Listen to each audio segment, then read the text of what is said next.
2015 Tour of Utah winner Joe Dombrowski in the Prologue start house.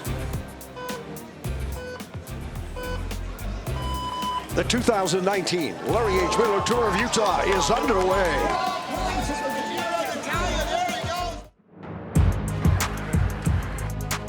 The Tour of Utah is something I look forward to every year now. One of the harder races on the calendar. Can't underestimate that race. You have to come prepared. If you're not at 100%, you might as well not come. Travis McCabe, third year in a row with a stage win. It's exciting to be able to race your bike in such a beautiful part of the world. Probably the highlight of my racing calendar. The hardest pure climbing altitude race that you can do. Each year they seem to go out of their way to try to make it the toughest race in North America. They succeed as far as I'm concerned. I love that race.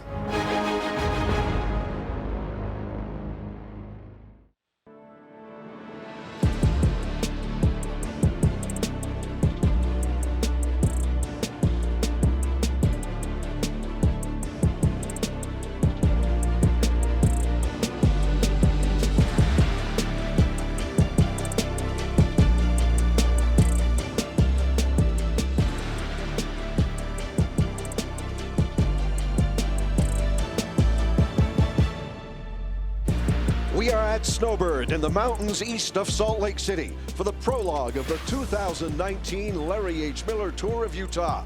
The prologue is presented by Zions Bank. For banking built to keep up with life, Zions Bank is for you.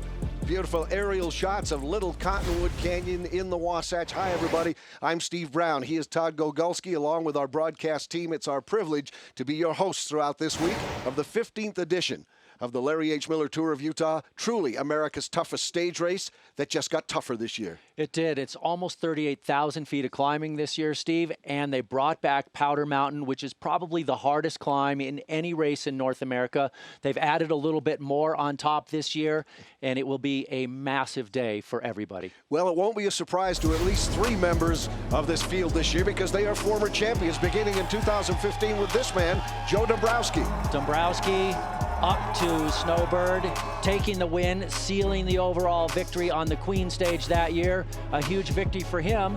The next year, Lachlan Morton, untouchable over Empire. Nobody could follow his wheels as he rode into Park City victorious and took yellow for the overall. And then Rob Britton wins it in 2017, largely based on his performance in this kind of venue, a time trial. The time trial he won, his team was able to defend his lead after that win, and he took that to be the biggest win of his career and the biggest win for his team to that point in their career.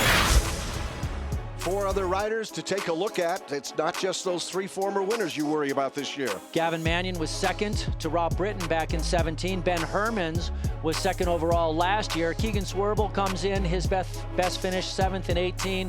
And James Piccoli 10th in 2017. I'm looking for a better ride out of James this year. And the 5.3K prologue beginning at Snowbird Resort Center today. Yeah, Steve, it starts out flat, but immediately turns right on Little Cottonwood Canyon. That's where the climbing starts. Deviates over onto the bypass road. The climbing continues, then downhill 50+ miles an hour into that left turn, and then a slight uphill back to the finish. That's a look at Little Cottonwood Canyon. Normally they'd be coming up this in the 6th stage all the way up to Snowbird, but today a little bit easier, Todd, as we look at this prologue. Here's a look at the finish as Kyle Murphy comes home. Murphy just under 9 minutes. This might actually be the best time of the day, as we had somebody just over 9 minutes earlier. Murphy tongue out, gasping for air at the altitude, and yes, we have a new best time, Steve. By 17.19 seconds. So rallies Kyle Murphy, American rider, crosses the finish And you'll see how gassed they are, even though there's only, and I say only advisedly, 656 feet of vertical in this one compared to the 37,000 they're going to see throughout the week. But here's a look at Joe Dombrowski right now, EF Education First, the World Tour team. And this is the Super Tuck descent, and they're doing this on road bikes, not on time trial bikes. That's right, Steve. The race organizers opted to say no time trial bikes. Just makes it easier for all the international teams to travel from far away and not have to bring a whole nother set of bikes for the time trial. So a straight up road bike, and Dombrowski in the Super Tuck. Remember, he won this race overall just a few years ago in 2015. That was the biggest win of his career. Let's see if he's got the legs to back it up again this year. Now the technical side, the left-hand turn as you come in at speed, and you've got to scrub off some speed and then make that left turn before the straightaway that normally, again, would finish the climb up the canyon. They'll be grateful to see this, perhaps just as grateful as they would be in the traditional climb up Little Cottonwood Canyon. Those legs burning, and now he's got to sprint for home, that little downhill stretch, and then it flattens out and then actually goes back upgrade to finish at the resort center. And Steve, this is a very unique event, the Prologue. 500 meters, we're talking 8.5 minutes. The races they're used to doing are all over 4 hours in duration, so this is a violent, very abrupt event where you sprint out of the start house and you just have to burn your way through these 8.5 minutes. As a veteran of prologues, you were telling me it's for twitchy guys. You got to be 100%. It's like a drag race almost coming out of that start gate. Is you have to be at full speed and full effort immediately. And look at his face, showing the work on his face. 8:48. It is not going to be the best time, but a good ride there by Joe Dombrowski. So 2.70 behind the current hot seat sitter. Now we go back out on the course again. This course with Joe Cooper from Bridge Lane, the New Zealand rider, and Kyle Murphy still holds the time to beat at 8:49.5. Well, Cooper is a very experienced rider, 33 years old. He's been a national champion in New Zealand twice in the road race. He's won stages of the Tour of China, the Tour of Hainan. The question is, how's he going to feel at this altitude? That's the challenge here for a lot of these riders. One of the tougher parts. This is the bypass road between the two resorts, Snowbird and Alta, up Little Cottonwood Canyon, and that's the road you use when the main road, if it snows in. And now Travis McCabe, one of the big names in the start gate. Well, and Travis McCabe, 4-time stage winner. He's won more stages of this race than anybody else. Some people were wondering if the sprinters would have a chance in this prologue because it's short. But it's so mountainous, and the altitude at 8,500 feet, it does not look like it's a good day for the sprinters. Yeah, you saw that look right there as Travis gave us the glance into the camera. He's a veteran. He knows where the cameras are. He's one of the great interviews on the circuit as well, is Travis McCabe. Now a finish coming in again, that stretch for home. Yep, this is the Downer Akon rider coming in, Dominic Bauer, as he is out of the top 30 seconds. So good solid finish from him, but obviously he lost some time out on the course. It's amazing. You will see just in 3.2 miles there are going to be time gaps of over a minute by the end of the day. There's a look again. This is at the top of that bypass road, and that swing to the left now puts you on the main road back down Little Cottonwood Canyon. So they'll bomb down here. Their legs will get at least a momentary break. He's pedaling in that downhill stretch, and some of those time trialists will do that. Yeah, what he wants to do is he wants to get back up to speed. Probably there's a little bit of a headwind because probably as the valley floor is warming up, there's a little bit of the wind goes up the canyon. So you got to get on the gas and get up to speed and then get into your tuck. We'll come back to the prologue of the 2019 Larry H. Miller Tour of Utah, racing from Salt Lake City's Little Cottonwood Canyon in the heart of the Wasatch. The 2019 Larry H. Miller Tour of Utah is brought to you by the Larry H. Miller Group of Companies. More than 80 businesses united by one simple mission of enriching lives. Zions Bank. For banking built to keep up with life, Zions Bank is for you. University of Utah Health, official medical provider of the Larry H. Miller Tour of Utah and you. Snowbird, proud partner and host venue of the Tour of Utah. And by the Utah Office of Tourism.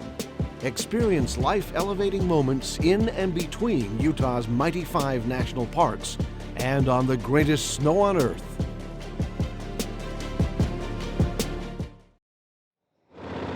Travis McCabe out on the Prologue course, the 5.3 kilometers here between Snowbird and Alta, back to Snowbird Resort to get things started with the Tour of Utah for 2019, 15th year of this Tour of Utah.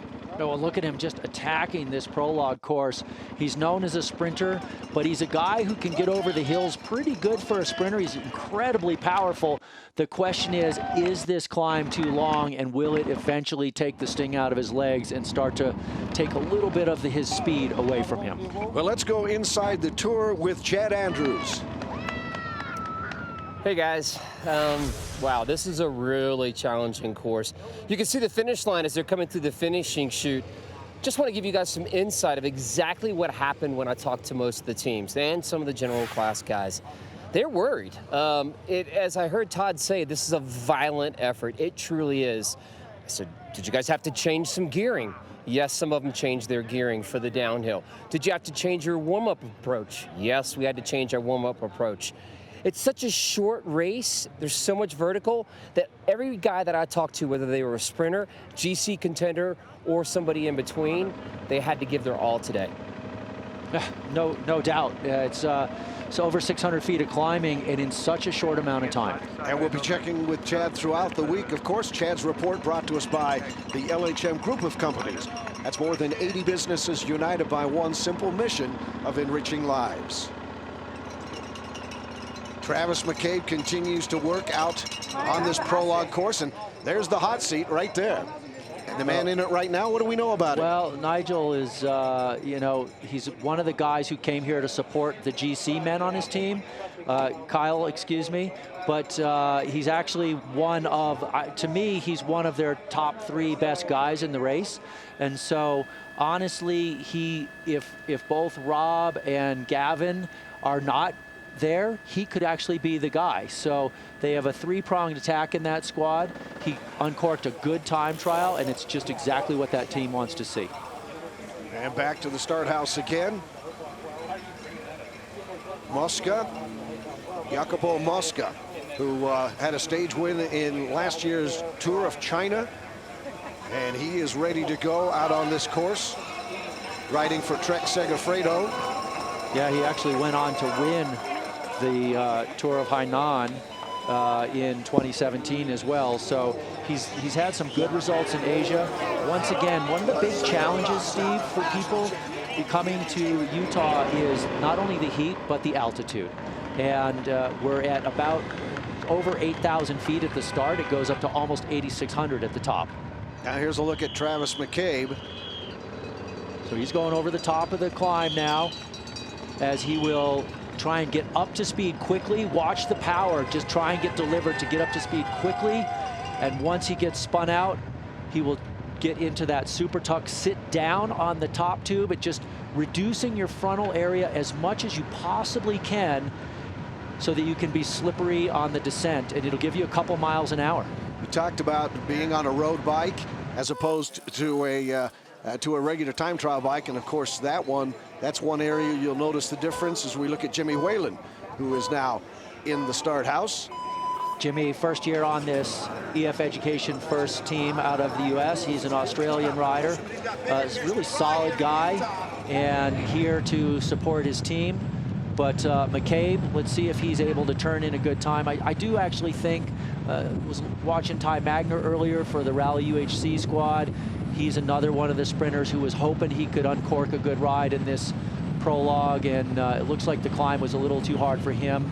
If McCabe also is unable to convert a really good time, then I'm going to just say there's no way. It's just too hard for all the sprinters. Travis McCabe riding for Worthy Pro Cycling. It is one of the Continental teams. At varying levels, we've got 2 World Pro teams in this field with EF Education first and Trek Segafredo, and then the Pro Continental teams, and then the Continental teams as we go back. This time Philip Mamos, who is in the start house. Well, Mamos, one of the sort of the mentors on this squad. He's actually got some good experience racing in the United States, winning the Univest Grand Prix in Pennsylvania area, and then also won the Stillwater Criterium, which has a ridiculously hard hill of almost 20%. McCabe now making that left-hand turn. He's going to have to go some to beat 8:49.50. See him up on the pedals. He's moving. He is moving. This could be close. He's going fast. He went really good through the corner, but it's still a long way from that turn. It's 500 meters. It's probably not quite going to get there.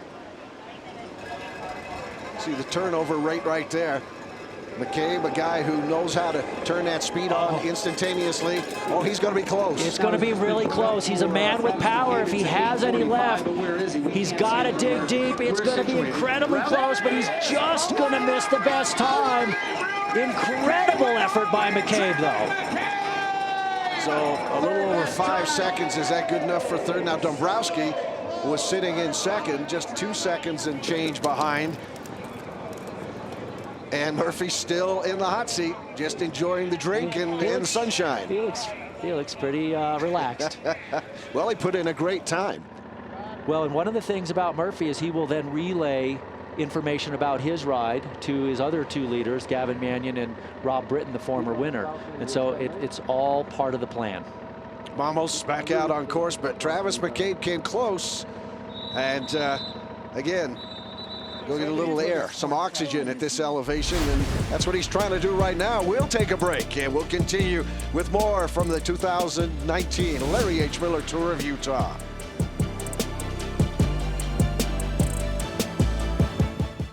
It's time for University of Utah Health Tour Insider. In many athletic pursuits as well as cycling, concussions have become an increasingly important element.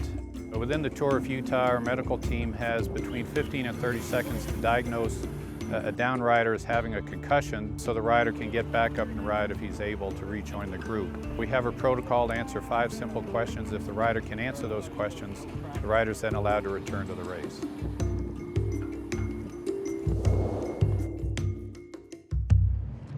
Back out on this 5.3K prologue course. Weather absolutely perfect, by the way, today, as the temperatures are in the high 70s. Just beautiful conditions, no wind to speak of, not a cloud in the sky. And of course, so far we've resulted in some very good times.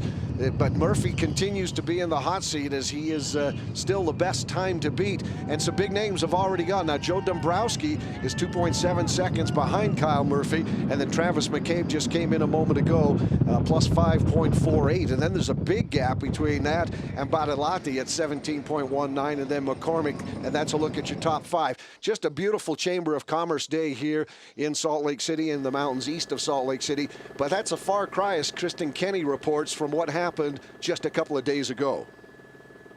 Well, guys, the prologue at Snowbird today almost didn't happen. Thursday night, torrential rainstorms caused massive mudslides here, 15 feet deep, shutting down all of Little Cottonwood Canyon. Boulders the size of vehicles trapped 35 cars here, locals having to spend the night up at Snowbird. In fact, I spoke to one local, Tom, who said he's lived here 72 years. He's seen avalanches shut down this road, but a mudslide like this, he's never seen it before. Guys, this isn't the first time Mother Nature has interfered with a road race. A stage at this year's Tour de France was cut short due to ice and hail. But fortunately today, this stage was unaffected by the mudslides. It just caused a little extra suspense leading up to day one.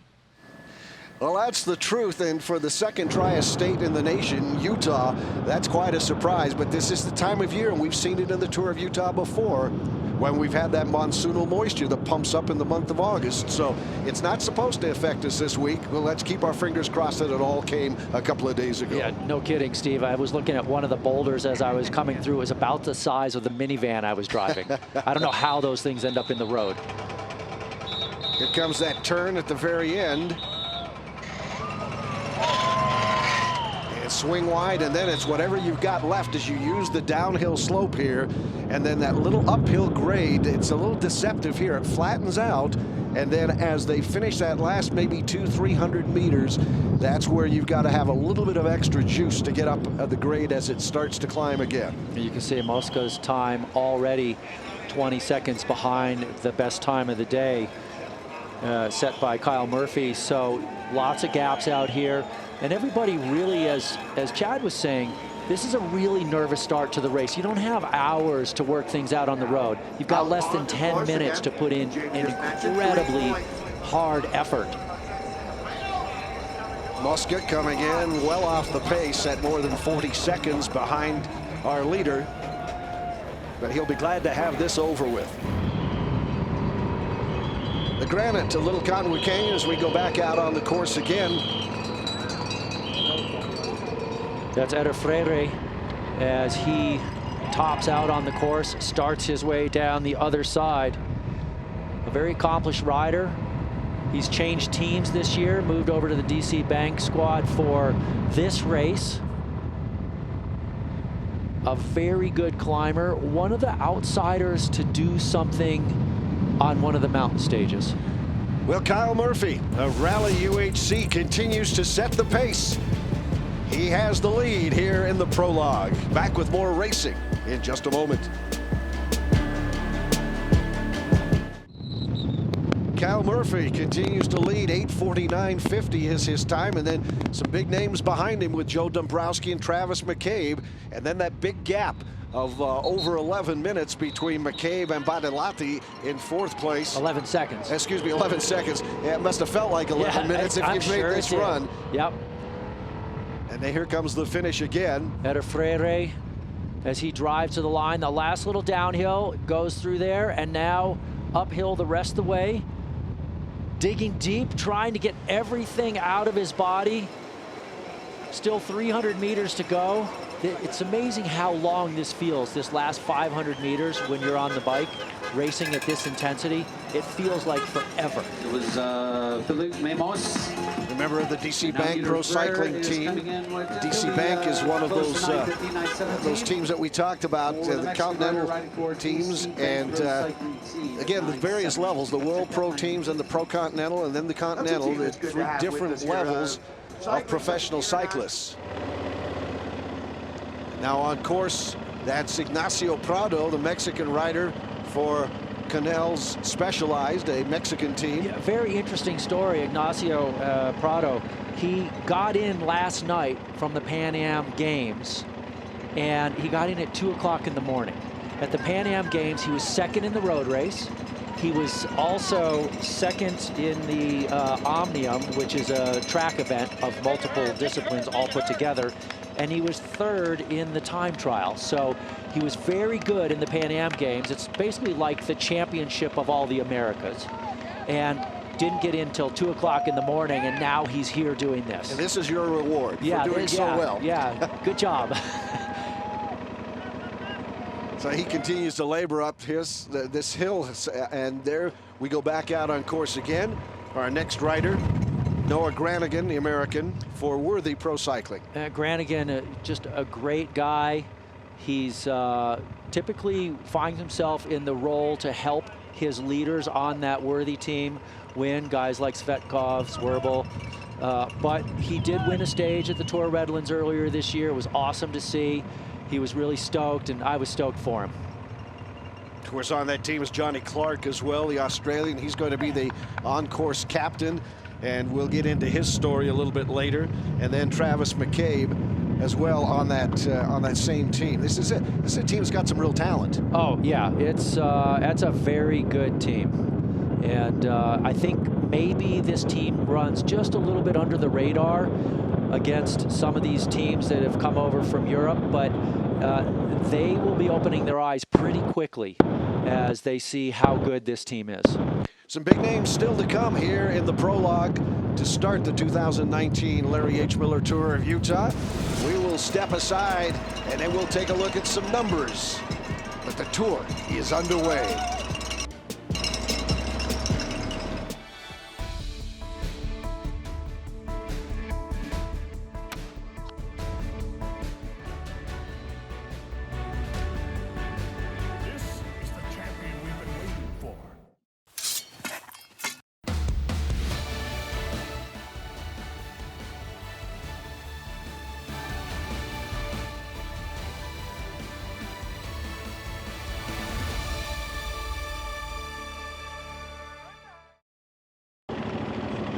Today's broadcast of the Tour of Utah in high definition is brought to you by the Utah Sports Commission, proud partner of the Tour of Utah. Back out on the course, and Kyle Murphy continues to lead, 8:49.5 ahead of Joe Dombrowski, McCabe, Bowden, and Badalati. And well, the hot seat is a place that our own Chad Andrews is familiar with in his life. He's in the hot seat right now, and he's standing by with our leader, Kyle Murphy. Chad. Not so hot, evidently, Kyle. When I was talking to him earlier, just after his effort, Kyle, you said to me, quote, "It didn't hurt while I was doing it, but afterwards it hurt." Can you elaborate a little bit on that? I don't know, man. I mean, it's such a short effort, and I think the altitude too. You're just out of your mind going up that hill. So, yeah, you're just giving it your all and just completely maxed out. But the last thing you do is thinking about it.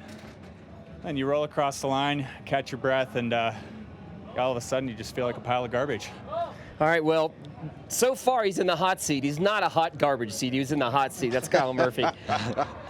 All right, thanks, Chad. Pile of garbage is probably about as graphically as he can put it right now, but I'm sure he's hurting as we look at Alex Howes, who is ready to go and try his hand at this one, the 2019 U.S. Road Champion. That's pretty cool. It is. He's been going for that for a while. He just came from Leadville, the Leadville Trail 100 mountain bike race, 100 miles. He was 5th. That was on Saturday. So if you wonder what their schedules are like, just, you know, we can get into it over the next 7 days, but they do not have a lot of downtime.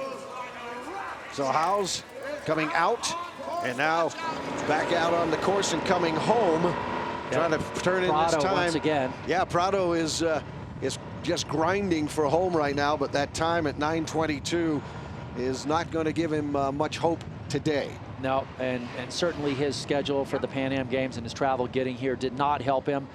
He's clearly given it everything. He's come here to race. We'll keep an eye on him throughout the week, and he might actually get better as the days go by. It's very hard to do a short prologue effort when you're not really sharp, and travel and lack of sleep and racing the days leading up to it dulls your top end a little bit. You know, we've got some big names, as we mentioned, still to come in this one, but talk to me about Murphy's time. Does that have a chance of holding up? Well, Murphy's a really good bike racer. He was just in the Tour of Turkey, which is a world tour race. He was 10th overall, so he has the ability to win this. Well, here's a look at Murphy's ride, and just see where he picked up the time on this one. Comes out of the start gate, and he is ready to go. He's one of those guys who looked like he was tuned and exactly ready to go. Now you see the elevation there as you come into the town of Alta at 8,460 feet. This is that bypass road that if the main road happens to snow in, and then downhill, he's actually pedaling when a lot of folks are just riding gravity in that super tuck. And that's really hard to pedal in the super tuck, because you have to keep your knees between your handlebars and your bike. If your knees go out at all, you hit the handlebar, you will crash spectacularly. Trying to get in all the air, got that tongue out, and boy, just absolutely just gassed, as he said, and there he is, at least looking like he's enjoying life a little bit more right now in the hot seat. Snowbird, the tram, heading for the peak. And a moment ago, you know, probably Murphy'd like a little ride in the tram, and who knows, maybe he'll get one before the day is over. Still a lot of prologue left here in Utah. It is a title worthy of nature's most diverse and elegant playground. Utah, the state of sport. We continue to build on what is now a superior reputation in the national and worldwide sports industry. Utah is a proven leader in the winter, action, adventure, and motorsports arenas, hosting the best of the best, always pushing the limits of human performance, like the Nitro World Games, Dew Tour, Red Bull Rampage, Xterra, Supercross, Ironman, and of course, the Larry H. Miller Tour of Utah. Many thought the 2002 Winter Olympic Games would be the pinnacle of sports in Utah. In retrospect, it's quite clear. The Olympics were just the beginning. 13, putting him in 11th place overall. And of course, the Utah Sports Commission, this is where we are broadcasting from, the Utah Sports Commission Broadcast Center here, as they continue to do such an amazing job hosting the various sporting events in the state of Utah. Kyle Murphy sits in the hot seat. I think he's getting a little bit used to that right now. He was one of the early starters, and he continues to have posted the best time at 8:49.50. Back to the start house again, and this is Tanner Putt.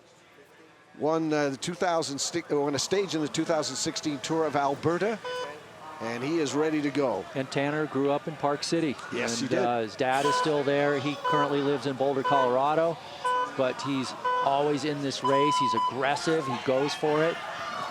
He's a great guy to watch race. And he is on his way. Now this is a look at Alex Howes. We saw him leave a few moments ago. Remember the EF Education first team. And look at his style. Look at how big a gear he's pushing, how he's grinding up the climb. He's rocking his entire body. He's almost like using his back and his core at the same time to generate power through his legs. He's not one of those, in this particular moment, one of those people who's super not motionless in the top part of his body. He's using everything. And that's because it's so short. It's not an efficient way to make power for a long time. If it were a half-hour climb, you couldn't do it. But this is a really abrupt, violent effort, and he's just digging in all the way. Just past that 3K marker. Again, 5.3K today is the short prologue. Although, as I said before, if you're on that bike, it probably doesn't feel like a short prologue. Yeah, you're immediately cross-eyed, and at this altitude, not only is the effort incredibly hard, but you will actually, sometimes you will taste a little bit of blood when you get done, because your throat is so raw from breathing the dry, thin air so hard. Tanner Putt, a member of that Arapahoe Hincapie powered by BMC team. Tanner looks like he's moving along there, but it doesn't look like maybe he's grinding as hard as some of the other riders that we've seen. Yeah, I would agree that I think Tanner probably doesn't feel he has a legitimate shot at a top 10 result here.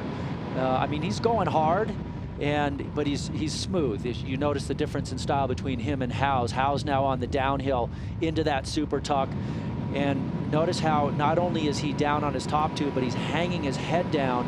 So trying to make his frontal area as small as possible, but still look up just enough to see the road. If he were on that time trial bike, he would have the change in position with the handlebars, also the lighter bike as well. But again, traveling from Europe from some of these teams, just not feasible to have them bring all those different bikes along. It's a major enough plan to get everybody here and get all the equipment as well, given, as you talked about, some of the scheduling that faces these riders when they race all over the globe. Yeah, it's an incredibly worldwide sport, and even though this team is a U.S. team, their European base is in Spain, and that's where they spend most of their time, is in Europe. And so it's a pleasure to have a guy like Howes back in the States racing. He spends most of his time overseas, and he is flying down this descent, and this is really much faster than it looks. I would anticipate they're going roughly 50, maybe 55 miles an hour as they come down into this corner. He's staying in the tuck really late and then gets up. It's not just using the brakes, but also getting your body up to use it like a sail to slow down, try and get through that corner fast, and then accelerate as quickly as possible. Yeah, you saw he got back up on the pedals really quickly as he came around the apex of the turn. And now we'll follow him as he goes all the way to the finish. 500 meters to go. You saw that sign just a moment ago. And again, this is really the grind part of it, but he's really turning over. He's going great, and we saw McCabe hitting it really hard like this at the end. We saw Kyle Murphy hitting it really hard at the end as well. I mean, you can't leave anything out there. 8:45, passing our location. Yeah, he's not going to catch Kyle Murphy, however. Alex Howes, your national road race champion, is going to set top 5. But he is going to be in the top 5 right here, just over 7 seconds, over 8, and a little over 10, 10.84, and that puts him 4th overall right now. That's a really good ride from him, and realize 2 days ago he was racing the Leadville 100 mountain bike race. And here's Tanner Putt back again. out on the course. Murphy still in the hot seat, though. That time has stood up. Look at him. He's already taking care of refueling for the remaining days. He's drinking. He's eating. You got to do that. You got to stay ahead of the curve and just keep the calories coming in. It's hard to eat enough on the race days, so always pay attention to it. And the prologue will continue here in the 15th edition of the Larry H. Miller Tour of Utah. The 2019 Larry H. Miller Tour of Utah is brought to you by the Utah Office of Tourism. Experience life-elevating moments in and between Utah's mighty 5 national parks and on the greatest snow on earth. And by the Larry H. Miller dealerships, proud sponsors of the 2019 Most Aggressive Rider jersey, driven by you. Well, just part of the scenery that is the state of Utah, especially on an August afternoon with all those clouds coming in. There's a look at Tanner Putt coming in, chasing Kyle Murphy's 8:49.5. Now, Tanner Putt, as you mentioned, out of Park City originally. He has something in common with you, though, right? He has got a stage win in the Tour of Morocco. Yeah, he does. From 2017, I won a stage back there. It was maybe a few decades before him. Yeah, what was it, 18 or 1985? Yeah, 1985. Yeah, thanks. Tanner Putt cranking for home. Here he is. Again, he's well off the pace that Kyle Murphy. That time looking better and better all the time as Tanner Putt comes in. And is he going to be within 30 seconds? Yes, 25.3. Puts it in the top 20 right now, sitting at 16th. That's actually a really solid ride by Tanner. You could see that he actually did give it his all, and he paced himself a little bit on the climb. Now we're up to Sam Bassetti, and Bassetti is you know, he's a great rider on that Elevate KHS squad. He was injured in January. He had some tendonitis. And when we see him later, we'll get back to a little bit about his season, but he's come back from that really strong. Now, this is a teammate on that Rally UHC cycling team. This is a teammate of Kyle Murphy. So I don't know how much communication there's been between Murphy and Huffman talking about the ride and some things to look out for, maybe some places to make up time. But he is now out of the gatehouse. Huffman, a real strong man on Rally UHC. He won a couple of stages of the Tour of California back in 2017, and now we're back up to Bassetti. And so Bassetti, he had that tendonitis in his knees in January. He had to take some time off. And then more recently, he came back. He won a stage at Tulsa Tough, and the GC as well, the overall. And then he won the Delta White Spot Road Race in BC Super Week. So he's come into great form in this last half of the season after really being sidelined early and unable to race for a long time. Injury is such a part of the professional cycling world. It's amazing how many, when you talk to these riders before an event like this, how many have crashed, how many have just had breakdowns physically from things like tendonitis or things of that nature, and then others are just plain bone-jarring injuries because of the physical nature and the fact that two wheels and man are not necessarily meant to stay upright all the time. Yeah, they're not always congruous, are they? And here he is in the Super Tuck and just trying to get as aero as possible. One more rider, almost everybody employing the Super Tuck. A couple of riders have done a more traditional tuck, but for the most part, all doing the Super Tuck. So here we are, Huffman. And when he won those stages at the Tour of California back in 2017, he was the first rider on a continental team to win a World Tour race. So California had just been moved up to the World Tour level, and he won 2 stages. Incredible. Now here's a look at Lawson Craddock, a man who rode the Tour de France last year. And this is a guy who sustained, we were talking about some of those injuries, actually broke a scapula, a shoulder bone at the Tour de France last year early in the Tour, and yet finished the Tour, got some stitches in his eye, and managed to finish the Tour de France 3 weeks riding with that broken scapula. Now here's a look at Evan Huffman again out on course. Yeah, these guys are some really tough characters, and Huffman, his team was telling me last night that things are going to change in his immediate future, and then he went out and tweeted about it this morning. imagine this. Evan Huffman, last race of his career, ready to rip the prologue and finish off at such an awesome event with an amazing team. And he does have an amazing team. The brotherhood there at Rally UHC, those really tight group of guys. Huffman has been a big part of that program. They're going to be sad to see him retire. He's one of those glue guys that holds the team together. Just a first-class individual as well as a great athlete as well. Now Bassetti coming in from the Elevate KHS Pro Cycling team, and he too will not be threatening Kyle Murphy's time. Murphy has really uncorked a great ride. We got a few more people who might be able to challenge him, but so far he is looking incredibly good. Bassetti just about 22 seconds back. We'll see some good stuff out of Bassetti this week. Murphy, chilling? Yeah, just relax now because, boy, he was sure aggressive going in.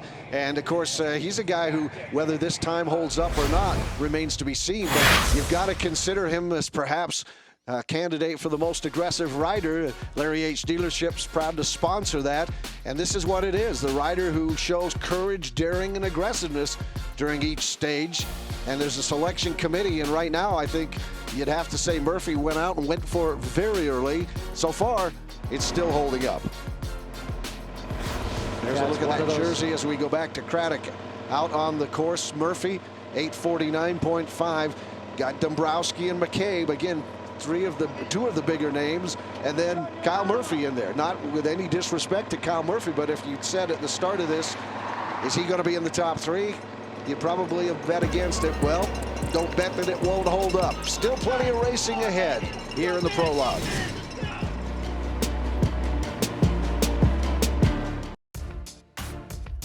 A moment ago, we looked at the most aggressive dealerships jersey. These are some of the other jerseys, of course, that you'll see throughout the week. The yellow jersey presented by the Larry H. Miller Group of Companies. Best sprinter is the Utah Sports Commission.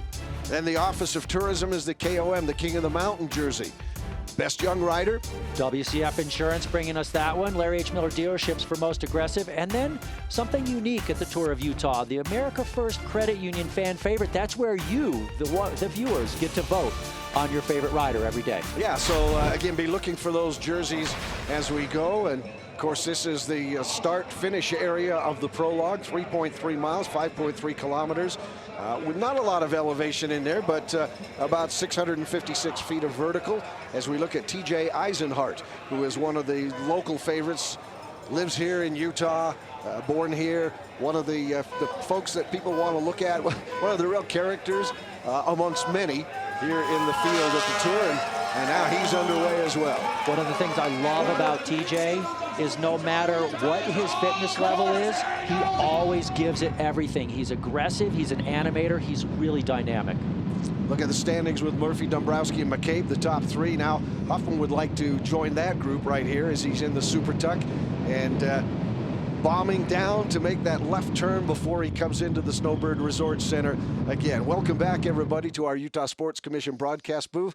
Todd Gogolski, Steve Brown, and again, nice to have you aboard on what we think is going to be a terrific week of riding here in the state of Utah. The 15th time that we've had the Tour of Utah, and it got even tougher. America's stage race was actually elevated in terms of toughness because of the Powder Mountain ride that's coming up later in the week as well. We've done it once before, but it's going to be extended on the dirt above it. And again, all we're going to see is just more and more of why this is considered truly, not by us, it's not a marketing slogan, it is Ask the Riders. It is America's toughest stage race and one of the toughest in the world when it comes to climbing. It's an unbelievably difficult race with the altitude and the heat and the really severe climbing. Huffman here coming into that left-hand turn.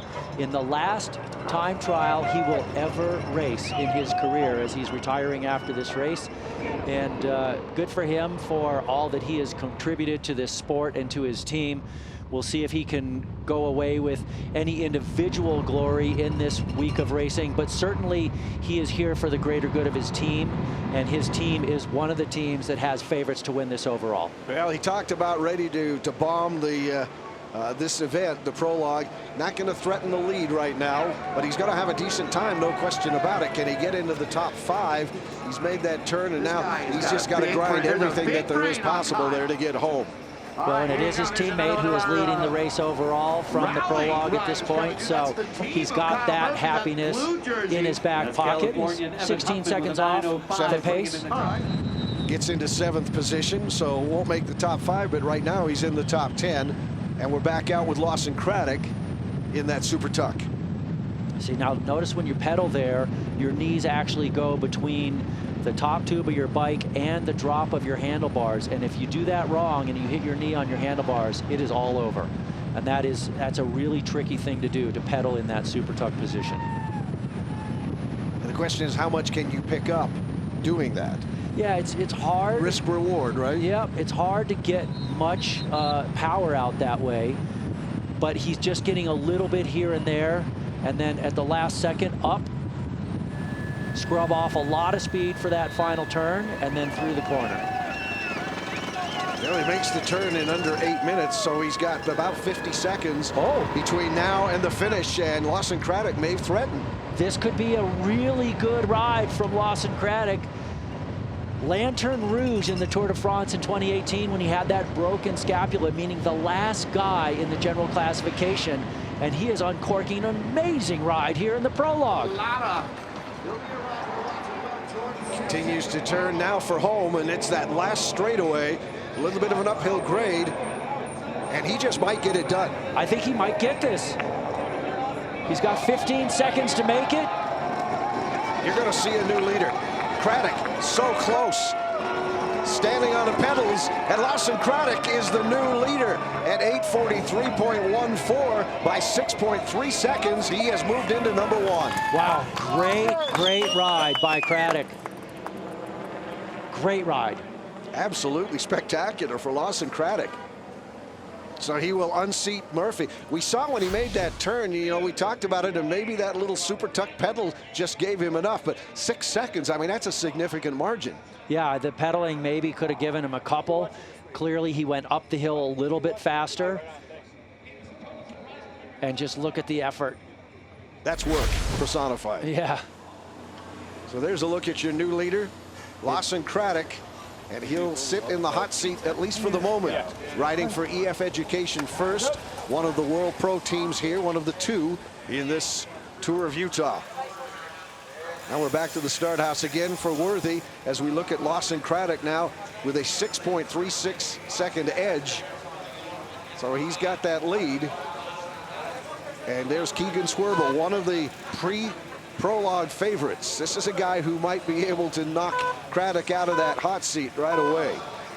Swerble just comes off of, earlier this year, a win at the Mount Evans Hill Climb in Colorado, a climb that goes up to over 14,000 feet. It's the highest paved road in North America, maybe far and wide past North America.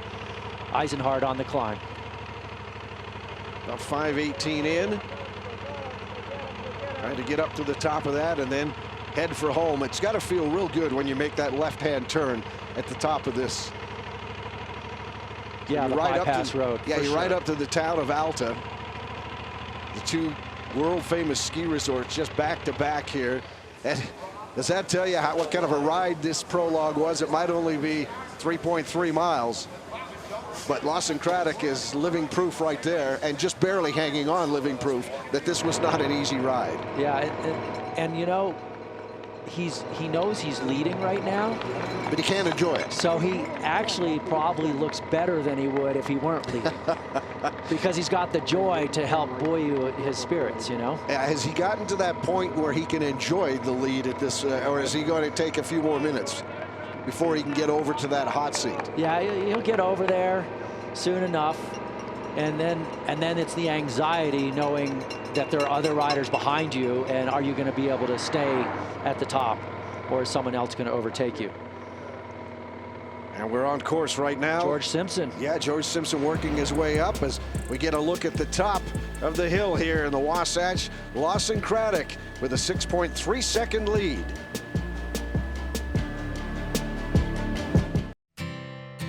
Though well known for its winters steep and deep, when the snow melts, Snowbird Ski and Summer Resort's base amenities serve up a well-rounded, warm weather destination for those seeking outdoor adventure, relaxation, fine dining, or just a place to take multiple generations of the family.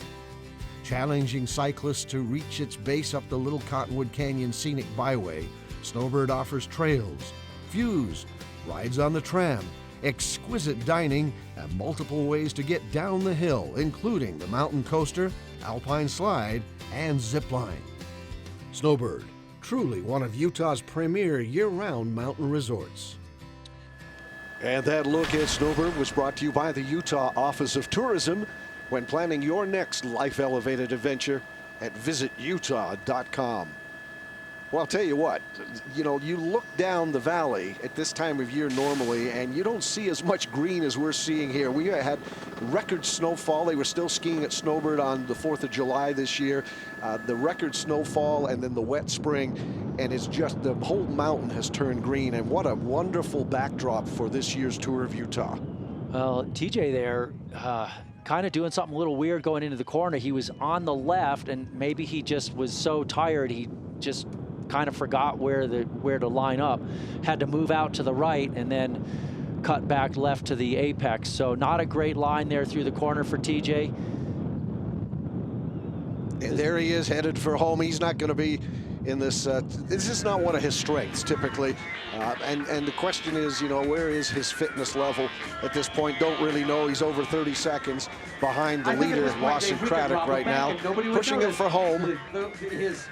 He has stolen the show. Got that turquoise necklace, which is his trademark, among other things, and that big grin on his face, although maybe that's more a grimace than a grin right now. Yeah, I would say definitely a grimace. 51.5 seconds, or 51.3 seconds back, up to Keegan Swerble now.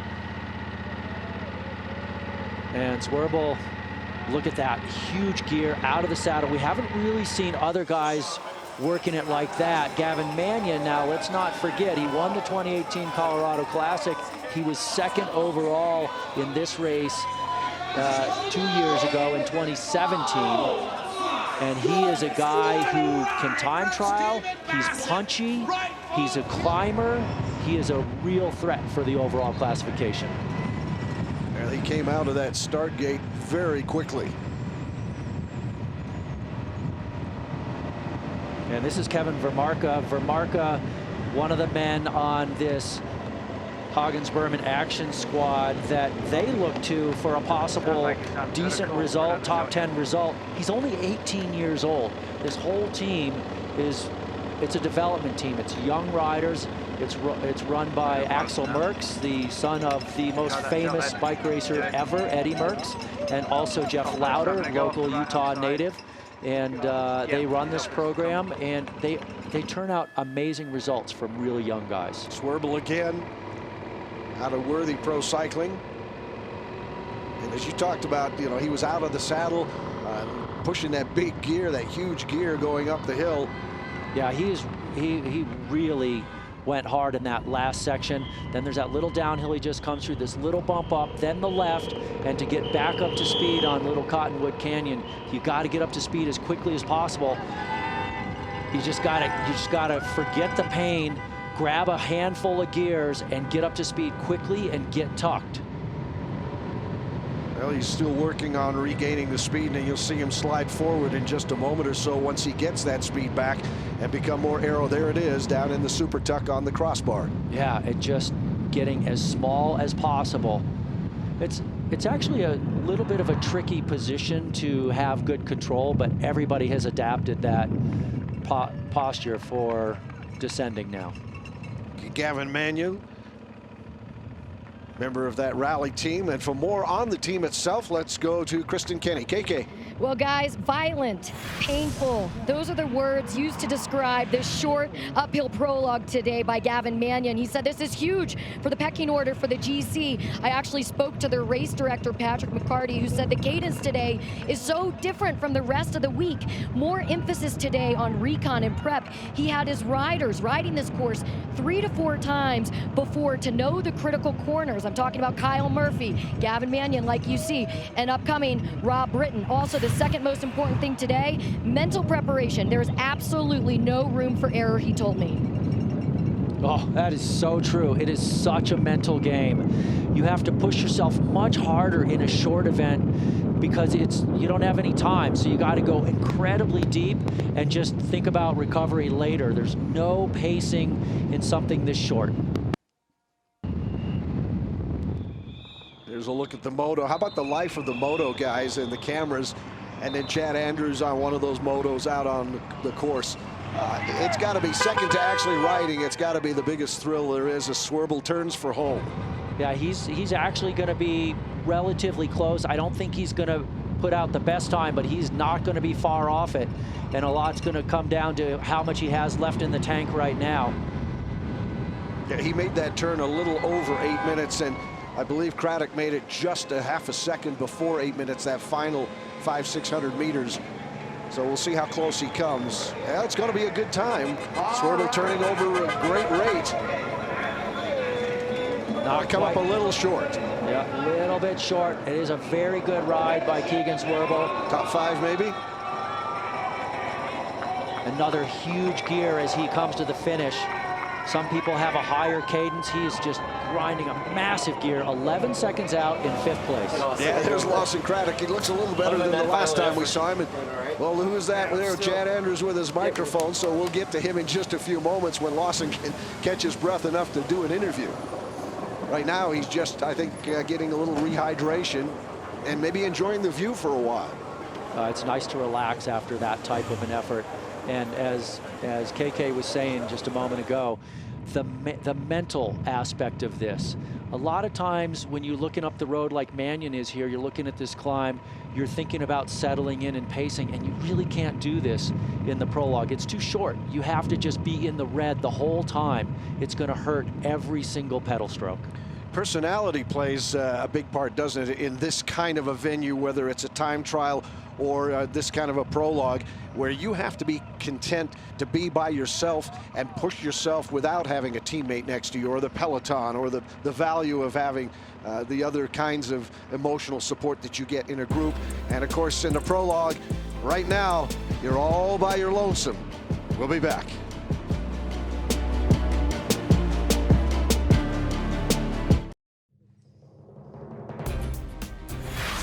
Well, the broadcast team likes to have a little bit of a competition as well during the Tour of Utah. So we have a week long of predictions, and these are the predictions by the various broadcasters today for the prologue.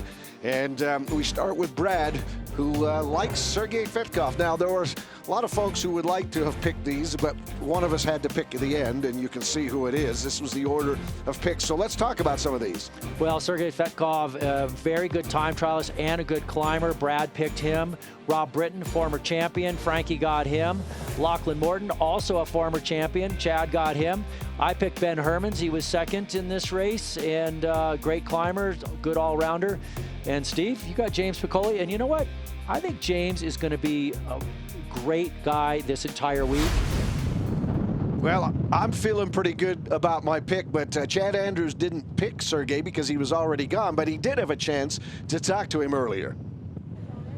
Hey guys, we are here with Worthy Pro Cycling's, of course, everybody knows him here at the Tour of Utah, Sergei Fetkov, a current Romanian national time trial champion. And many years you've been attending this race.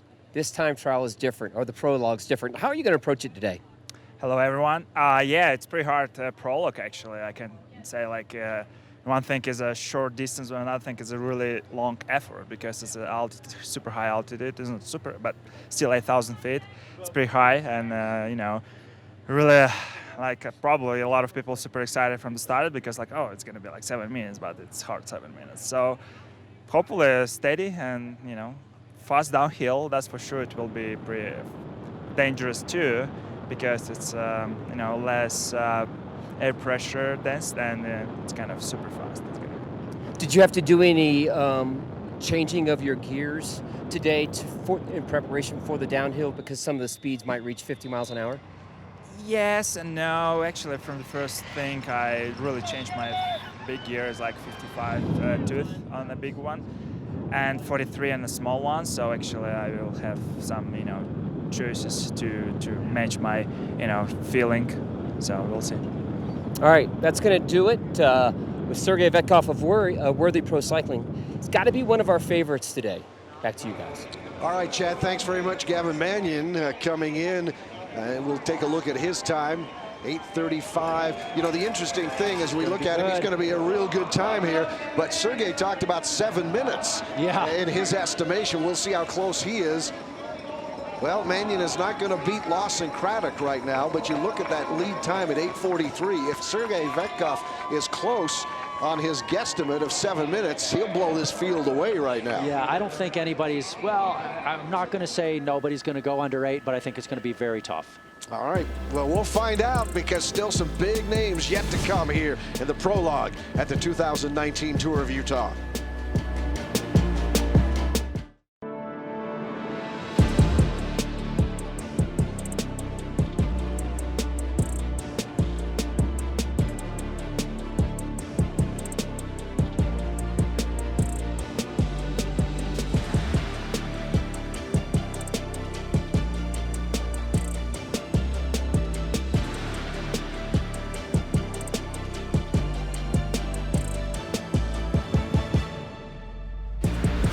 Well, tomorrow's coverage is officially stage 1. It's strange, we have a prologue today. It is now a 6-stage tour, but all 7 will count. But it is officially stage 1 tomorrow in North Logan City, a brand new stage for this tour.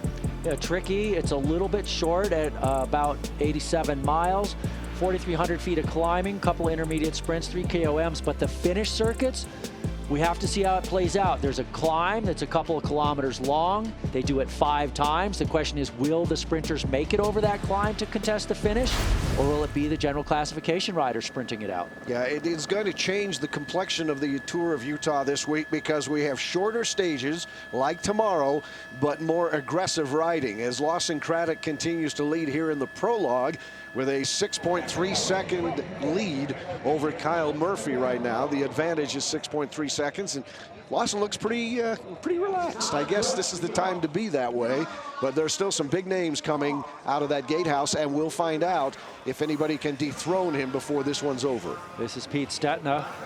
Veteran, took 10th last year at the Tour of Utah.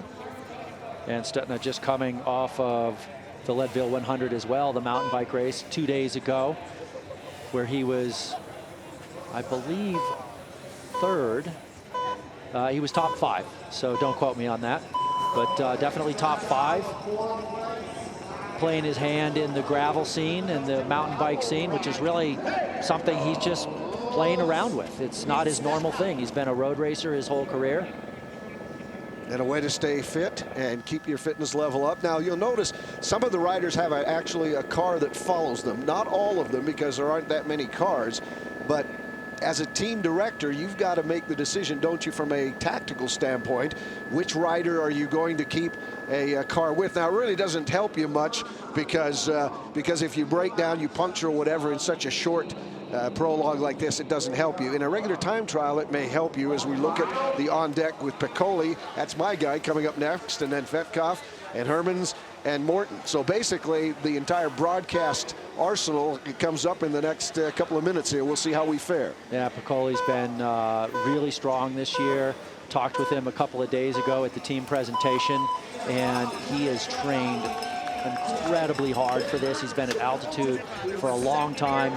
He did a 41-hour training week at altitude. That is a huge amount of volume a couple of weeks ago.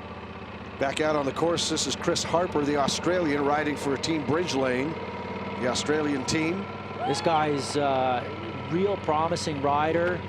I think the challenge for him is the altitude here, but he is somebody who he's a little bit untested in a race like this, but can be really dynamic, and I'm looking for big things out of him in the next 7 days. Looks like a tall rider as well as we go back to the gatehouse one more time. Vetkov. And now we are starting the who's who in this field today.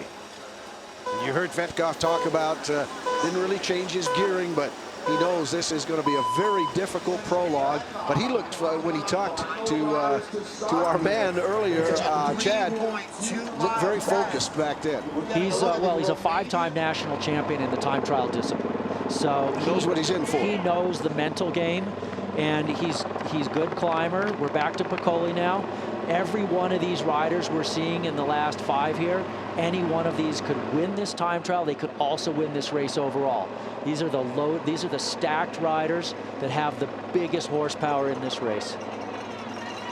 Had a chance to talk to James Piccoli after the press conference last Thursday, and so I asked him, I said, listen, I've got to make some picks this week. When do we like you? Every day. And he gave me a couple of other days, so I'm not telling you. But Ben Hermans is another guy that is, well, he won the 18 and 19 Tour of Austria. That's no easy task.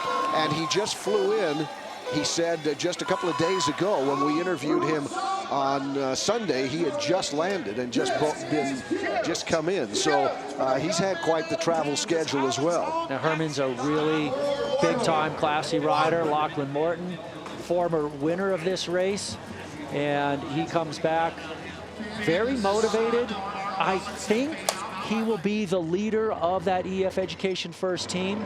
It's hard to know because I got Joe Dombrowski. We got Craddock in the hot seat right now. There's a lot of depth in that squad.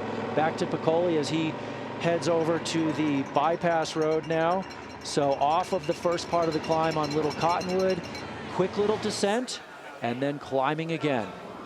Lachlan Morton won this tour back in 2016. We saw the video of him. He really did it on Empire too. It was a guy that made the climb, dropped everybody else, and said goodbye, and was never headed as he came down Empire Pass into Park City and won that tour in 2016. And Lachlan 2 days ago, 3rd overall in Leadville, and Stetner was actually 4th. I got my facts straight, and we're back to Harper now. Harper, the 24-year-old from Australia, on the descent into that super tuck. Won the general classification this year at the Tour of Japan. He won the general classification at the Tour de Savoie Mont Blanc this year. And he won the Oceania Continental Championships road race last year, all at the age of 24. So looking for big things out of him. Really interesting rider, dynamic. He's aggressive, and the question is, can he survive this altitude? Rob Britton, set to go as well. Won the tour in 2017. This man, Canadian time trial champion, so special jersey. And by the way, if you're looking for some kind of a baseline time to see if these individuals are going to threaten the leader right now, Craddock, when they make that left turn, they need to do it about inside 8 minutes. If they can't make that turn with less than 8 minutes, they probably are not going to take over first place. Now there's Sergey on the course right now. He looks like he's flying. Yeah, he's really turning over. Look how quickly that cadence is. But Lawson Craddock is still the man to beat right now at 8:43.14. And then this right here is where it gets up much steeper, about 10%. So back when we first saw him, he had more speed, starting to scrub a little bit of speed off, but 8.5 minutes roughly. You think about that, it's a very quick effort. Harper now driving to the finish, so he is already out of the podium. And Harper just continues to grind, but you see he's already 16 seconds behind Lawson Craddock's time, and he's still got that last final stretch to go. I think the stages that are going to suit him more are the lumpy stages, where it's not for a pure climber, but it's for somebody who's aggressive and dynamic. Now at 36 and counting, the difference between Harper and Craddock. And he comes in over 40 seconds behind, 54th right now overall. Well, Lawson Craddock continues to sit in the hot seat, but he's not alone. He's got company. Our Chad Andrews is with him inside the tour. Let's go to Chad. Yeah, we've been using words violent, aggressive, all these adjectives for today's prologue. What would be an adjective that you would use? I mean, I think all those suited well. Most of all, just painful.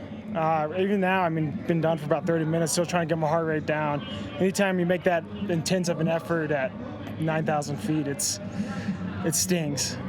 Clearly, your result extremely high. Today's preparation got you the result. What was your preparation in your warm-up? Yeah, I mean, a lot of it was attention to detail. Anytime you come into these time trials, you have to really get into the mindset that you're preparing for war. You have to go into a deep, dark place, and you know, and it starts quite a bit ahead of time. Maybe. Right. Well, we're going to go back to the live coverage, but thank you and congrats, Lawson. Yeah, thank you. Well, painful is probably the only thing he could say on the air. João Almeida from Portugal comes in, and he is now second. Boy, 0.72. He almost took the lead. So that was one heck of a ride by Almeida right there. And Svetkov back out, and he is really working hard. You can just tell as you watch the visuals between different riders. Obviously, gearing is a factor as well, but you watch the cadence rate, the turnover rate with these riders. As Canola comes in, Marco Canola from the Nippo V Fantini team, and he is well over 25 seconds behind, so this is not his day. Tomorrow could be a really good day for him. He's a hard man sprinter, not a pure sprinter, so he'll probably make a selection on the circuits, and if he's there and you get rid of a guy like Travis McCabe and Ty Magner, he could be the fastest guy left.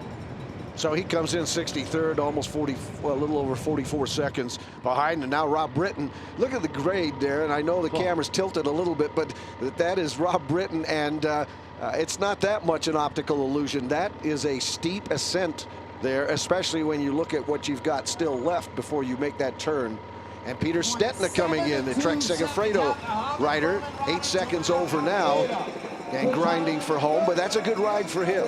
Yeah, Stetina definitely giving it the ride that he needs. He's going for the GC. He's a guy who wants to be in the top 5. Svetkov, every time we see him, he looks like he's really moving fast. He hasn't gotten into Super Tuck yet, surprisingly, and that's a very different style of tuck. Not going to Super Tuck, it looks like. He's closing off the pocket with his hands there. Here comes Piccoli to the line. Oh, this could be a new best time for Piccoli. Piccoli must have railed that climb. And Piccoli comes in, 8:30 now. He's got 13. He's going to be the leader when he finishes this ride. Yeah, this is almost a given at this point. We're going to have the new best, and we do by 5.5 seconds. Piccoli showing that he came to Utah meaning business. And Lawson Craddock says, well, I was ready to move anyway right now. I'm going to get a nice seat in that team motorhome as Svetkov comes around the corner. Oh, almost crashed. Little wobble. Now he's under 8 minutes as well as he makes that turn. Oh. That's kind of the break time, but he did lose a little bit where he wobbled there. He did, and that's one of the challenges of a time trial like this. You almost have to take every chance like that to win it. He clearly is. If he loses this by a second, you can say that that cost him. Well, he's still moving well here and has got a great ride going. This is going to be close. This is going to be really close. As Sergei Svetkov, a real master in this discipline, he was hoping that the time trial would be a little flatter because he's really good as a specialist on the time trial bike. But he is driving to the line now. Will we have? No, we will not. He has missed it. Well, the good news for him is it wasn't that wobble that cost him, because the 6 seconds, I mean, if you'd have been missed it by about 0.48, 0.50, you would have just really been upset. And this is it right here. Comes in the corner hot, trying to carry as much speed as possible, and oh, just slid. Twice slid the back tire out a little bit, but made it through. And now here comes Hermans.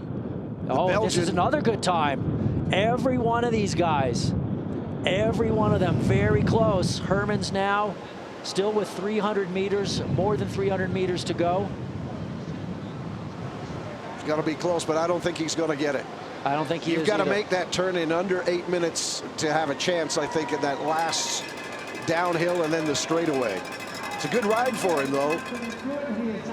Yeah, Ben Hermans, he said he'd just come from Europe, didn't have an opportunity to train here much, but felt his form was very good. Yeah, he actually crashed earlier this year, and Wevelgem hurt his knee, lost some training, but he came back really strong. 17.5 seconds down. He might be a little disappointed with that. Lachlan Morton And he's not going to do it either with that time. He hasn't made the turn yet, and he's at 8:09, 8:10. So maybe a top 10 finish, but he won't be in the hot seat when this is all over with. Brian won't make the podium either. So Lachlan will be a little bit disappointed as well. This is a really short time trial for Lachlan. And I think for him, he's going to have high aspirations, but really it's about being close to the other general classification riders and then having amazing legs on Powder Mountain where the gaps could be a minute between first and second place on that day. And Lachlan Morton's going to be in double digits. He's just past 12, 13 seconds behind. Will he make the top 20? Still cranking for home, and he comes in 21.38, and it puts him 15th. And Rob Britton, another former winner of this race, won it by virtue of the time trial, and then obviously defending it from then to the finish. Canadian time trial champion. Last chance. This is the last rider. And Rob Britton, 500 meters from home. And I don't think he's going to make it either now. He's not. Nope. So 8:32 and counting for Rob Britton. By the way, notice the speeds in there at the bottom. As you see, he's plus 4 seconds. When it's over, you'll get an average speed, and it's in kilometers, but it is absolutely spectacular when you consider most people have never gone more than about 15, 18 miles an hour on a bicycle. Yeah, and with the climbing they've gone through to get to the finish. 35.54 kilometers an hour with that kind of an uphill grade. Now, you do get the downhill, obviously, but that's still a pretty darn good ride. Well, but the prologue, competitive. Well, Lawson Craddock's got to be the surprise in there, doesn't he? I mean, of the others, well, maybe Almeida too. And Murphy. In fact, as I look at it, maybe only Piccoli and Fedkoff are the non-surprises out of the top 5. Well, an incredible ride by Piccoli there to put it all together. And, you know, one of the things I love about him is how he races his bike. He attacks courses. He brings it when he gets on his bike. We've seen him bring it before in Utah. Maybe this is his year. The Canadian James Piccoli will wear yellow when the podium ceremony is over at the end of day 1 here of the 2019 Larry H. Miller Tour of Utah.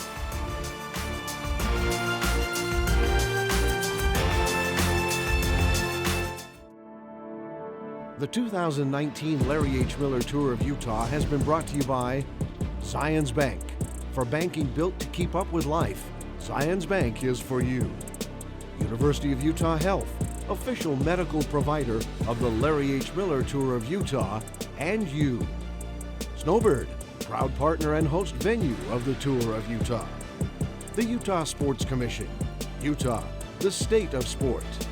And by the Larry H. Miller Group of Companies, more than 80 businesses united by one simple mission of enriching lives. Our postcard of the day, presented by the Utah Office of Tourism, proud partner of the Tour of Utah, inviting you to experience the mighty 5 national parks and all the unforgettable landscapes and communities in between.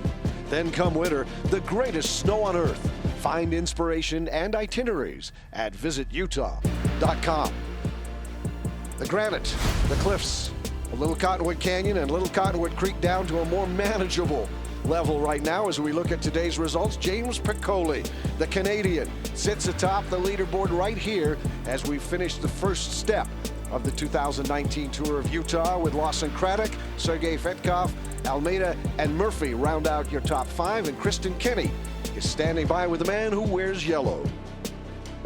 Thank you, guys. Well, James, we have heard from every rider about the difficulty of this prologue today. How can you put it into words?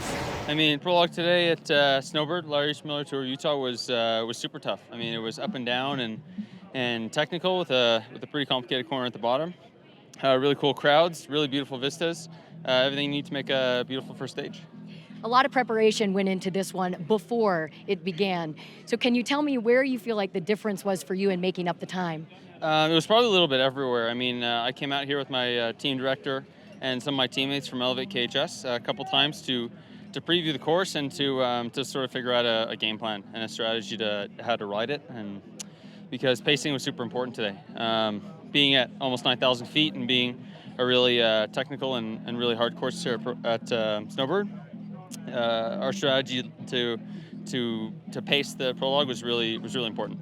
You talk about the pace being important, but also this one in particular really sets the stage for the GC overall. How do you feel going into tomorrow and the rest of the week? It's a huge confidence boost. I mean, I think with the upcoming stages, the gaps will start to widen a bit, just judging by the hard roads and the huge climbs here at the Larry H. Miller Tour of Utah. But it's definitely a huge confidence boost for sure, because everyone starts at a level playing field, and I don't even necessarily consider myself like a time trial guy. So to win here is really special. Well, congratulations on that one. Thank you very much. All right, there you go, James Piccoli. And a look at his ride, Todd. It was controlled all the way. He attacked the course in several different sections. He came into this race with a couple of weeks at high altitude. I mentioned during the broadcast, he told me he did a 41-hour training week 2 weeks before. That is so much volume at altitude. It's hard to even just understand that. Flew up the climb, flew down the descent, did everything right. Came in with incredible form. He's had a great year, winning the Tour of the Gila earlier this year, winning a stage, and second overall at the Tour of Taiwan. And now this starts to set him up as a favorite to win here in Utah. We had a chance to visit with him, as I mentioned earlier, and he was telling me the stages he thought suited him very well. He didn't mention the prologue. He talked about the climb, maybe up Powder Mountain. He talked about the Salt Lake Circuit. Tomorrow might even be one he talked about, because it's not really a sprinter's circuit especially where you have the climbs at the end. So he's got to be feeling really well. And you heard him talk about building the confidence, because he doesn't consider himself a time trialist. Yeah, that's why this is a huge win for him. You knew that he would be good here because he's a good climber and he's punchy, and that's what this time trial was all about. It wasn't for a specialist time trialist, but still for him to win here, that is massive for the confidence. And it puts everybody else on notice that he really does have good form. Obviously not a huge margin right now, and no one, I don't think, expected a big margin. Maybe it's a bigger margin than might have been expected or anticipated to begin with, coming out of such a short prologue. But the separation really begins tomorrow, I would imagine, as you get a look at him just enjoying it. He's a character. Besides that, you know what? He's really great with the media. He's got it figured out that the Larry H. Miller Tour of Utah is the full title of this event. He's a great guy. He's really used this as a target for his career, or for his year. Biggest race of the year for him. And there we go. Piccoli, Craddock, Svetkov, Almeida, and Murphy, your top 5. And really stacked field here today in the top 10. Bunch of really good riders. All still have a chance to make a real mark on this race. Well, I was going to ask you, of those 5, Piccoli and Svetkov were the 2 that you might expect to be in there. But the question is, can a guy like Lawson Craddock hang in there through the end of this very, very tough Tour of Utah? Let's find out his feelings after he got knocked off the pedestal. He's with Kristen Kenny right now. Thank you very much, guys. Well, Lawson, the riders today described this one as painful. How are you feeling after this one? I don't know, you might have to take a step back, because I feel like I still need a wide berth, because I might vomit at any moment. All right, well, thanks for that heads up there. But for the viewers at home, just describe to me how complex this was, how difficult this was mentally, and the preparation that went into this one. Yeah, I mean, you think about time trials a lot. A couple weeks ago, I came up and pre-rode the course a couple times. You put it, try and make all these calculations to see which equipment's going to be faster. But at the end of the day, it's just you, the bike, the road, and your ability to suffer. We talked to a lot of the riders as well, who said that this prologue would set the stage for the rest of the GC. How do you feel about that, and where you guys are at now going into tomorrow? Yeah, I mean, this is America's toughest race, so it's only right to start off on a prologue this difficult. So, it definitely sets the stage for the rest of the race, sets the tone, kind of shows who did their homework, who came to race. And fortunately, I think we have quite possibly the strongest team here, and I think we're looking forward to animating the race the rest of the week. All right, well, good race today. Thank you. All right, guys, we'll send it back to you. And you made it unscathed. She didn't have anything additional. You know, you saw him at the end of that and how difficult it really was for him. Can a guy like Lawson Craddock, who has, you know, obviously Tour de France experience and everything else, is he a guy who could be in the mix come Sunday afternoon? Well, Lawson's ridden 4 Grand Tours. He's ridden the Tour de France twice, I believe, and the Vuelta a España twice. Those are three-week races, the big races on the professional calendar, the biggest there are. So he's got some depth. Can he make this win? I think it's a possibility. I didn't think he was one of the favorites for the team. I really thought it was going to be Lachlan Morton. And it's possible that Lachlan Morton, his teammate, was just a little bit flat from doing Leadville 2 days ago. And here's a look at him. I mean, he came out, again, aggressive, knew coming in that it was going to be something that he was going to have to go for if he wanted to. Is there a chance now that maybe team strategy changes because of this performance for him? No, I don't think so. And look at him pedaling on the super tuck on the descent, very hard to do, trying to get every second he could. But I don't think the team strategy changes one bit. This team is loaded. They've got Dombrowski. They've got also Lachlan Morton. There's 3 guys. It just means whoever is feeling good can take advantage of the other teams and try and win this race overall. You know, I got the feeling when we talked to Joe Dombrowski, and I talked with him on Thursday, that maybe his fitness wasn't where he wanted it to be. He, you know, he's a confident guy. He comes in, and we've been around him enough to kind of get a feeling for what Joey's like. He just felt like maybe something was missing and he wasn't quite at peak fitness right now. And I don't know whether that was just a misread or whatever, but I just felt that with him. I felt the same way when I talked with Joe, and he just came from San Sebastian and in Spain, so big travel, not a lot of time at altitude. And I was trying to get him, you know, hey, tell me who's going to be your best guy in the race. And he wasn't giving me anything, but it didn't seem like it was going to be him. He wasn't exuding confidence. Here's a look at Sergey, and that's the sprint jersey. Again, as we go through the week, you will see the specialty jerseys. And, of course, the other jerseys oftentimes get lost because the yellow is so, number one, it's so definitive, so easy to follow, and 2, because it is the general classification. But these other jerseys can be very important, not only from just an ego standpoint and everything else, but from a financial standpoint for riders, too, right? Sure. I mean, there are rewards for being in those jerseys from the team and the sponsors. Well, and any of those jerseys, it's a special classification. Sure, yellow is the pinnacle. It is the most important. But if you're the leader of the King of the Mountains competition, the sprint, the young, fan favorite, whatever it is, you're wearing a special jersey in a major international stage race, second biggest race in the United States. Yeah, it's worth something. Well, tomorrow is really officially stage 1. In fact, it's called stage 1 because prologues do not count as an official numbered stage. So while the tour started today and because it affects the overall, it's not officially stage 1 until tomorrow. And it's an interesting one because it's a brand new stage for the Tour of Utah. The cyclists head north for stage 1, looking for some relief following the Snowbird Resort Prologue among the windswept plains of Cache County. Riders will be required to finish 5 large circuits in the heart of North Logan City, likely to provide more than an hour of racing action for locals and visitors alike. Although this stage may seem as calm as the rural community hosting it, Stage 1 could be the surprise day of the tour, as the strong winds of northern Utah are always a possibility to wreak havoc on the race and the overall classification.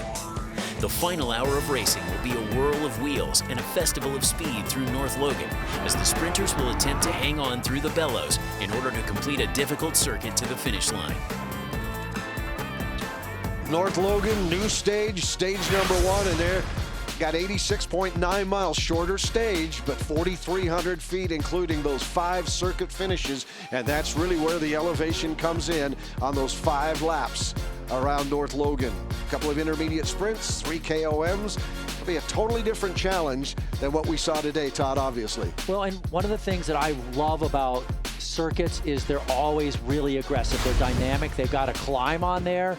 So the general classification guys are going to be doing everything they can to shred the field, get rid of the sprinters. Sprinters are going to be trying to hang on. So there's all kinds of action in those closing circuits. Well, it'll be a good one. There's no question about it. And we are a long way from crowning a GC champion here in the 15th Tour of Utah. So stick with us throughout the week. We've got plenty of racing ahead. For Chad Andrews, Kristen Kinney, and Todd Gogulski, I'm Steve Brown. That's going to wrap up the prologue of this year's Tour of Utah. The winner today, James Piccoli. Be sure to tune in tomorrow for Stage 1 coverage beginning at 7 p.m. Eastern. For all the latest updates and news, be sure to check out tourofutah.com. This has been a presentation of Utah Cycling Partnership, Inc. We'll see you tomorrow, Stage 1 of the 2019 Larry H. Miller Tour of Utah.